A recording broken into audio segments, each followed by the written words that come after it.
her free testosterone is 0.1. And here it's saying 2 to 8 is about the normal optimal range. I was looking at what a normal 100-year-old would have, and they would have over 10 times more than her.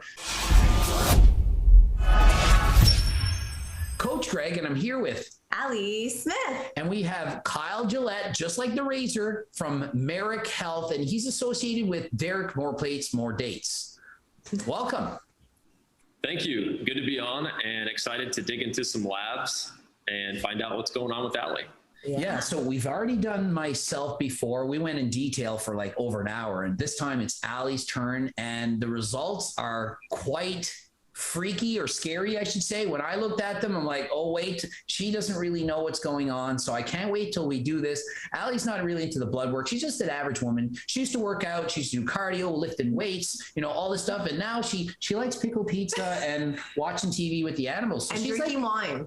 Yeah. So like the average woman, she's not quite 40. She's getting there. Yeah. Not quite. And so what are the lab reports going to say? Literally next month. So there. Yeah, I can't wait to find out. And just for, full, what's the word? Disparity? No. Just for full transparency. Yeah. And just for full transparency, Crohn's disease, and she's also on birth control, and you describe how you eat. I'm a lacto-ovo-pescatarian, which means I eat fish, shellfish, eggs, and dairy still. All right, so let's just dive right into it. I was scared when I saw this because I saw a lot of red and not a lot of green. So I'm assuming just like the stoplights, the red is not so great. Do not go, do not pass. So yeah, I'm interested to see what's going on. We'll talk about it right off the bat. First of all, thank you for being willing to share your labs and some of your personal health info. For someone that has a fairly normal North American diet and lifestyle, I think it's good for other people to be able to see what their labs might look like if they got an excellent lab workup. And this is kind of a unique situation because you're not, you don't live in the United States, you're not really a patient. So we're kind of solving the problem, starting with the answer and then trying to find out your info. Normally when we see patients, we get a full history. We get whatever diagnoses they've had, whatever medications they're currently taking, and whatever medications they've taken in the past, a family history. But in this case, we can kind of just look at the labs and try to figure out what the situation is, other than now knowing that you have Crohn's and are on oral contraceptives. Yeah. Yeah. So I like to start with what people are most interested in these days. It's great that people care about their hormone levels. Sometimes more than their doctor, sometimes too much, and sometimes not enough, but there's definitely a cultural shift to where you want to care about your hormones and how you get to there. So the first lab up is your testosterone levels. And your total testosterone was 20, and your free testosterone was 0.1. You can see the optimal ranges there. The reference range is what, people within about 2 standard deviations of the mean would have. So the optimal range for you, we kind of use the same criteria as Greg, would be for athletic performance. So different people have a lot of different, goals of what their optimal range would be. So that is an arbitrary zone that is based upon some evidence, but it's not necessarily normal. So normal total testosterone would be about between 10 and 40. And normal free testosterone would be about between 0.5 and maybe 4. Okay. That being said, just looking at this and then knowing that your SHBG is going to be very high, that is indicative that you're probably on an oral contraceptive. I assume it's a combined oral contraceptive. Depending on the type of estrogen and progestin or progestogen, it's going to affect your SHBG and therefore free testosterone to varying degrees. Okay, so I'm going to ask some questions. So basically, your total testosterone is 20, optimal is 20 to 80. So she's barely into that optimal range. So to me, that looks pretty good. But her free testosterone is 0.1. And here it's saying 2 to 8 is about the normal optimal range. I was looking at what a normal 100-year-old would have, and they would have over 10 times more than her. So is this like really low? Is this really bad? As long as you're not having any symptoms, it's not really bad. One common symptom, so obviously any symptom that a person is having is multifactorial, but testosterone in women and often estrogens and progestogens, they all affect libido. So most women who are on combined oral contraceptives do have low free testosterone due to the high SHBG. So any synthetic estrogen and also some synthetic progestogens, but especially synthetic estrogens, disproportionately increase the release of different binding globulins, including, you know, like your the binding globulin that binds cortisol, the binding globulin that binds thyroid hormone, and the binding globulin that binds sex hormones, SHBG. So it's not really concerning unless you're not having symptoms, but if you are having symptoms, then it is concerning. Now, if it was too high, then it might be concerning for different reasons. It might risk stratify you more similarly to a male for things like coronary artery disease. So without knowing if you're having any symptoms, I would say it could be concerning, but if you're totally asymptomatic, it's not a huge concern. So let's say for optimal performance, somebody with this kind of result, would they perhaps be a candidate for HRT? Now, a lot of people don't know this, but women are on HRT. I know a number of people that are, but they don't really tell people. There's still that stigma against it, especially it's even worse for women. So what do you think about that? Is this possibly something that women could benefit from? Yeah, so HRT is actually a pretty all-encompassing term. You know, without knowing all of your symptoms, if you were still powerlifting, then you would certainly be a good candidate for some sort of HRT. Perhaps something like DHEA, which is a bioidentical hormone that's it's secreted by the adrenal glands, a small gland above the kidney. It'll help by decreasing your SHBG, and it can also form testosterone and estrogen to some degree, and it's not as suppressive. So many women that are on oral contraceptives do take a low dose of DHEA. Some women do take low doses of progesterone and or testosterone, depending on their levels, depending on SHBG, depending on their chance of virilization, which is having too high levels of androgens. Yeah. So it's kind of a case-by-case basis, but yes, you would certainly potentially be a candidate for some sort of HRT. And I think a lot of people, they might not realize this. And I recently recorded a video on this, the effects of birth control or contraceptives on athletic performance. And based on the multitude of studies that I've looked at, it's almost certainly at best, you're going to perform equally, but at worst, way worse. And for most people, they're probably going to have a slight decline in performance. And I don't think people are aware of that. Certainly, if I were an Olympic athlete on birth control, I'd be questioning whether or not that's a smart idea based on the amount of harm it could affect in terms of like your muscle mass, your cardiovascular output, everything. So strictly for athletic performance, if she wanted to have the most muscle, be lean and all of that, does it look like she's at kind of like an optimal zone? And could it be the birth control, and would HRT solve that? Yeah, definitely not an optimal zone just for athletic performance. So birth control is probably a lot of the cause, but also it's probably not 100% of the cause. There's lots of other things that can affect the secretion of testosterone in women, but HRT could help solve that. There are natural strategies that you can use. For example, if you started powerlifting again and doing squats and deadlifts, that would likely help. If you started doing more outside walking, getting more sun, that would likely help as well.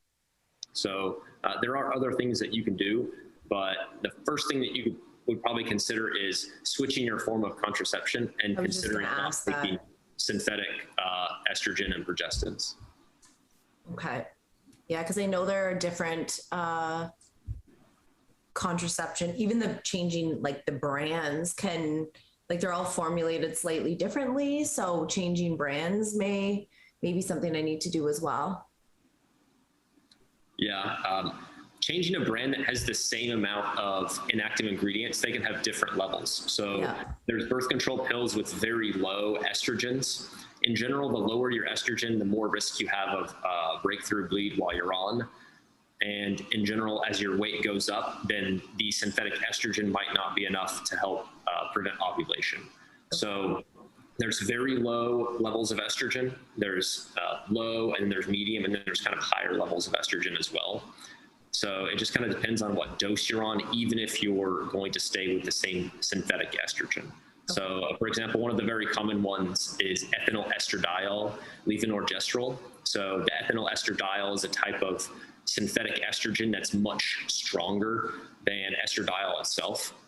So it has different effects than, let's say maybe in 10 years you consider doing HRT right after menopause. The estrogen that you would take, the bioidentical estrogen, would have very different effects on your body than the birth control pill. It's just a balancing act. Okay. All right, so moving on, estradiol. It's not in the green. I know, it's another red. No. Estradiol is one of the three main estrogens. We call it E2.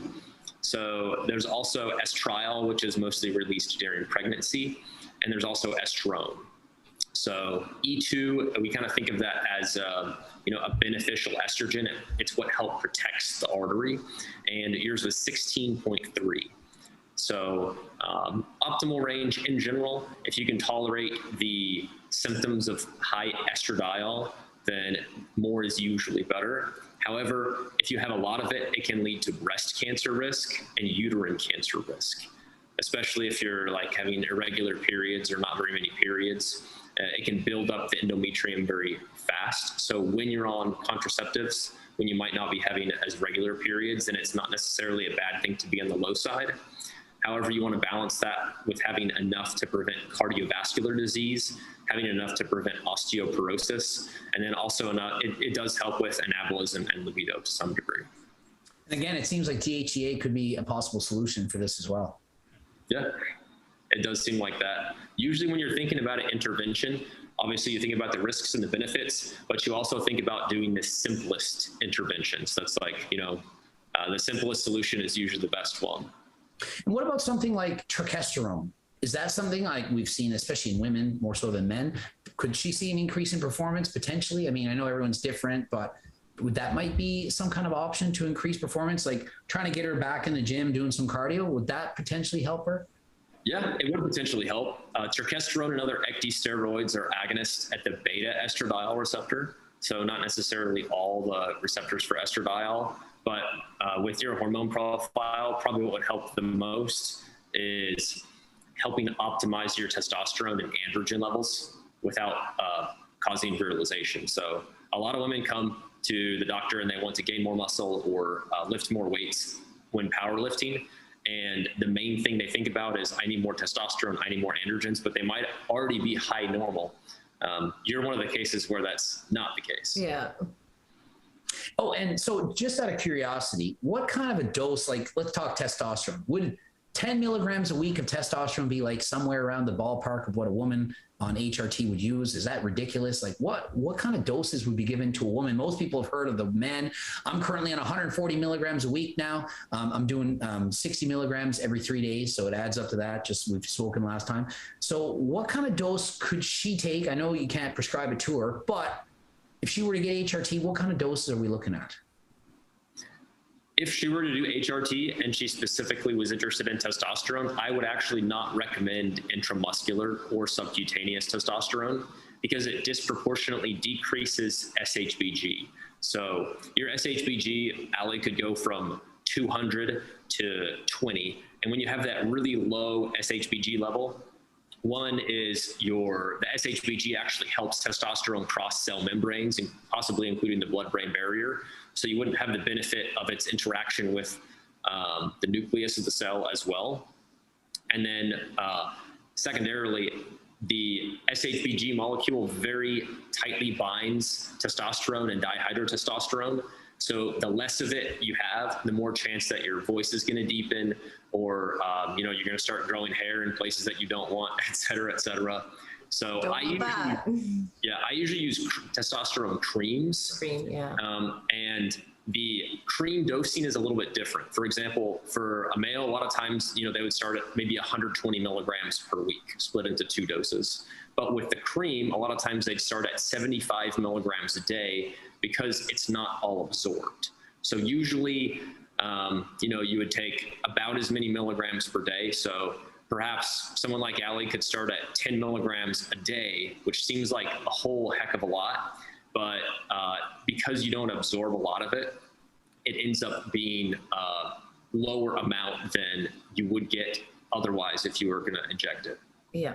And that's interesting for me because her SHBG is through the roof right now. So I would have thought, had she done some testosterone injections at the very low dose, that it wouldn't have been that dramatic because, I mean, after all, it's not like she has low SHBG like me already. She has a lot. So you would have thought, you know, if she had a little bit, it would lower it. But perhaps could it be some of each, 5 milligrams of testosterone, you know, as an injectable with maybe half of that cream dose? Is that potentially an option? She probably could, and she would probably be one of those women that would be able to tolerate injectable testosterone or even oxandrolone, which is Anavar, because of the high SHBG. But for people on HRT with androgens, the way I think of it is the more SHBG, the better, because that allows you to tolerate a higher dose, and it gives you a more steady serum steady state. So when you're at that steady state, obviously, it's normal to have pulsatile release for both men and women of testosterone. But when you have a steady state, that's kind of like your body gets used to a new normal when it goes on HRT, and it's completely different from what you're used to, you know, the rest of your life. With topical testosterone, there still is a little bit of a pulsatile release, but with injectable, there's a very even, steady state. So in general, if you're like, you don't necessarily want to lower SHBG, you just increase the dose of testosterone. Yeah, and I'm curious about this because I know a lot of women are not going to want to take testosterone. They're scared of HRT, but Anavar, they're not so scared of.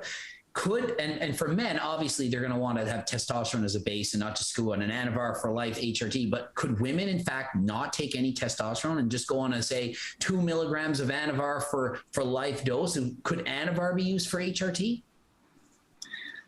The problem with Anavar is not the interaction of the molecule itself. It's a DHT derivative, obviously, which does decrease SHBG. The main issue with it is because it is oral, it goes through a first pass effect in the liver, so it can be hepatotoxic over time. Also, Anavar and many other DHT derivatives have a disproportionate effect when it comes to cardiac remodeling. So you're more likely to get, you know, like the left ventricle hypertrophy and cardiovascular disease, plaque buildup as well, if you use it over a long period of time. But the case could be made if someone were to be a perfect candidate for oxandrolone and they were a female, perhaps using it for, you know, 2 weeks at a time, just intermittently, to help with libido or to help with like fulfilling androgens. But it's just not ever going to be a great candidate for true hormone replacement. The bioidenticals always beat it out when it comes to long-term safety, not necessarily efficacy. And I think a lot of people are going to be shocked to hear this because I just said 2 milligrams a day. And how many milligrams are most women taking here? 20? Probably 20 when they're doing any kind of powerlifting, bodybuilding, and bikini competitors. I don't care if they're amateur, probably 50% of them are using this. And so he's saying it's dangerous just to use 2 milligrams for long term. So if you're listening to this, you're probably taking a lot more than 2 milligrams. So maybe think twice about it. Yeah, absolutely. So another thing to keep in mind if you're a female and you're taking 2 milligrams or even 5 milligrams is that's not the only androgen load that you're going to get from taking Anavar. So you're also going to free up all the testosterone. So if Allie took it, it would, you know, hugely affect your free testosterone. So that's actually going to make you feel like you're on 5 times or 10 times as much. Yeah. So I think, I mean, we're all about safety, but if she was to take Anavar, I mean, even at 1 milligram, it's going to have a dramatic effect. I mean, she already has a lot of actual testosterone, but her free testosterone is so low, her SHBC is so high. So if she took a little bit of Anavar, it's certainly going to get some of that testosterone freed up, use it. And I'm sure she'd make dramatic results. And just 1 milligram, I am positive it would make a noticeable difference. People probably don't believe it. Oh, it's not, it's a lot. Yeah, I agree. It would make a pretty big difference. All right, let's get into progesterone. I can see here that it is rock bottom again, of course. In the red. So what's going on here? Yeah, your progesterone is suppressed as well. I suppose one question I haven't asked you is which phase of your cycle that you're in. You know, if you're in like the follicular phase or if you're menstruating, you know, it depends. So at the time of the blood test. Yeah. Yeah, not net. Okay. Well, it's going to be easy to answer this. So for probably the last 15 years, 10, 15 years, I've taken my birth control pill straight. So I never get my period, ever. Like, ever. I've never seen it. I've known you for 9 years. Yeah. So I've never, it's probably been 15 years. I started taking it like steady. Yeah. So my doctor was like, you at least want to have your period twice a year. I think they've tested it at like maybe 3 times a year is what they recommend. But my doctor said twice a year is fine, but I just don't do it. Yeah. So yeah, I would assume that probably plays a huge role in what this is saying based on what I'm reading. And is this that dangerous? What do you think? It can be. A surprising amount of people do it.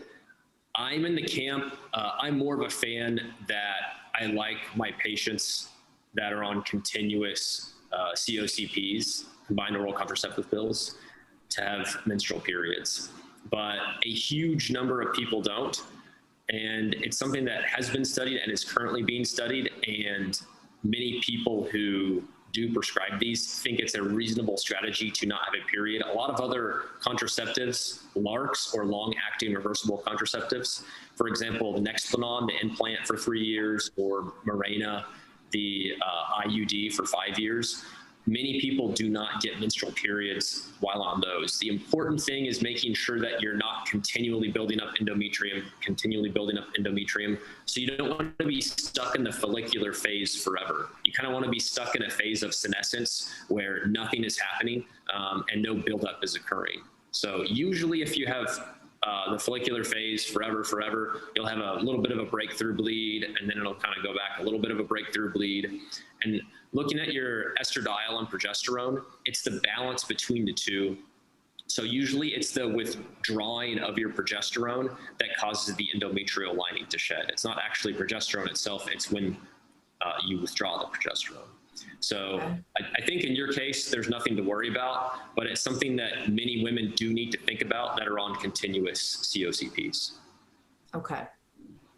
We may as well go right into SHBG quickly, as we've already touched on it. But I mean, I can see it's 208. The goal is 120. It's green. It's in the green. Yeah, so your SHBG is 208. Some interesting things about SHBG that I think I mentioned last time as well. Really, really low SHBG is associated with chance of metabolic syndrome. So a high SHBG, it's not associated with lack of metabolic syndrome, but it's not necessarily a bad thing, but it is affecting your free androgen levels to a very significant degree. Your free testosterone was extremely low. So ideal SHBG, I'd say 120, like you mentioned, is about right. I don't think I've ever seen an SHBG over 200 that patient is not on oral contraceptive pills. So they just raise it precipitously. Anything that's an oral estrogen will raise it to some degree. So some countries like Turkey or Greece, they have soil that's rich in boron. So we eat a lot of dates and raisins from those countries. If you're deficient in the micronutrient boron, then you can try eating those things if you like them. Maybe put them on pizza. Yeah, I do. I do. Well, you're like eating dates. apples. You're probably good. Yeah, I do really like dates though. Yeah. And prolactin, I see it's pretty much bang on. Maybe just quickly to go over that one. Yeah, no issues with prolactin. So really high levels of estrogen can upregulate the PRL gene and cause prolactin secretion. So perhaps as your estrogen goes slightly higher, that'll be something to watch. Okay. IGF-1 slightly below optimal, not way off, but slightly below. And anything to say on that? What do we know about this? Yeah, so if you're in a bit of a caloric deficit, your IGF-1 can decrease a little bit. Some of it's just genetics. So genes can play a role in both IGF-1 and its binding peptides. in general, think of IGF-1 as a marker of what your growth hormone secretion has been. So if you have a sleep issue, then your growth hormone could be low and your IGF-1 could be low. So your liver also makes IGF-1. So if you're having symptoms of, hair loss, poor skin quality, sleep issues, then optimizing your IGF-1 might be something to consider, but also consider that both estrogen, especially unopposed estrogen, and progesterone as well, and IGF-1 or growth hormone can increase your risk of both uterine cancer and especially breast cancer. So in the next 20, 30, 40 years, that's something to balance. So anytime you're talking about hormone replacement in both genders, but men and women, but especially in women, and even in men that have gynecomastia, you're really worried about tumor risk, because pretty much everything, there's no free lunch. Anything that's going to ameliorate the symptom is also going to increase your risk of having tumor. So I think because she's just slightly below on IGF-1 and she's close to 40, is it possible that growth hormone, maybe at 1.3 IUs a day, just a 1 IU, is that something that could be considered? Should that shorten her life? What kind of side effects? Would that just start burning fat? Would she put on muscle? Like, what would it do if she took that? If you took growth hormone, if you're having sleep issues, it would probably help you sleep better. It could give you silky smooth hair. It could give you skin that you had when you're younger, although it doesn't look like you're really having those issues phenotypically at this point. But in adults, especially adults that have not had a growth hormone deficiency as a child, pretty much every medical society in the United States, I'm not sure about Canada, but pretty much everyone does not recommend treating growth hormone deficiency or IGF-1 deficiency, even if you're having symptoms, because they postulate that the risk of high blood sugars and tumor risk outweighs in every case the benefits. However, it would be of benefit if you did that. So it's kind of a difficult discussion, especially because everybody is an individual and everybody has different genetics, and everybody has different risks, and everybody has different desires as well. So the answer is yes, it would help, but just keep in mind those recommendations. It sounds like yes, it would help, but at what potential cost? Yeah. All right, cortisol. I see weird colors, lots of cortisol here. Stress hormone. So what's going on here? Yeah, so this is probably from a high cortisol binding globulin.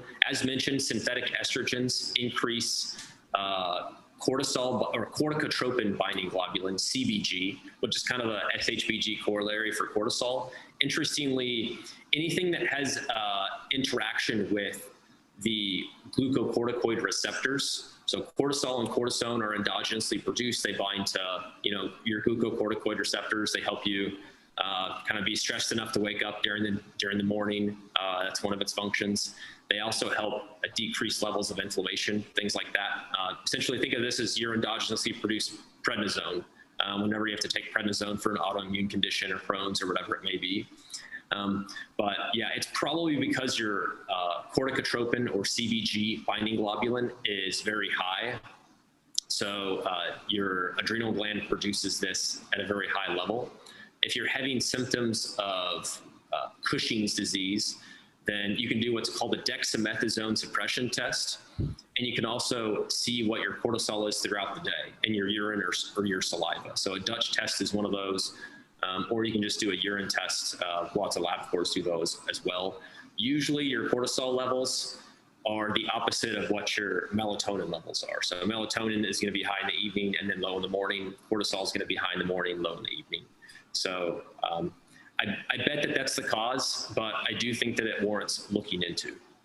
Okay. All right. Next up, DHEA. We've spoken about that a few times, and we see a little low here. Yep. So it was 153.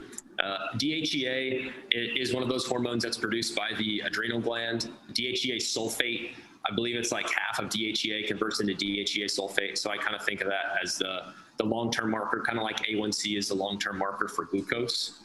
So your average has been about around 153. And as you age, your DHEA will also decrease as well. So the reference range changes for DHEA serum. And obviously DHEA sulfate, the reference range should change as well. So Right now, you're 153. If we increase that to 300 or 400, it would probably also help increase your testosterone and estradiol. Okay. And is that as simple as taking DHEA, or could she like change her diet or something that would fix this? Like what would be the possible solutions? Usually it's as simple as taking DHEA. There's not a diet that I know of that helps with release of DHEA from the adrenal glands, but I bet helping control your cortisol would help control your DHEA sulfate as well. So cortisol is technically like a glucocorticoid, so it's made in there's kind of three main synthetic zones in the adrenal gland. One, you make your glucocorticoids, and then you also make your mineralocorticoids, and you make your sex steroids. So they're kind of made in different areas, but if you think of it as a manufacturing plant, you'd think that if you're overproducing one hormone, then you would probably underproduce the other one. Then, yeah. Wow, it's a lot of information. Yeah, it's hard, especially, I mean, for the average person that would be seeing this kind of stuff for the first time. And it's hard enough for me, and I've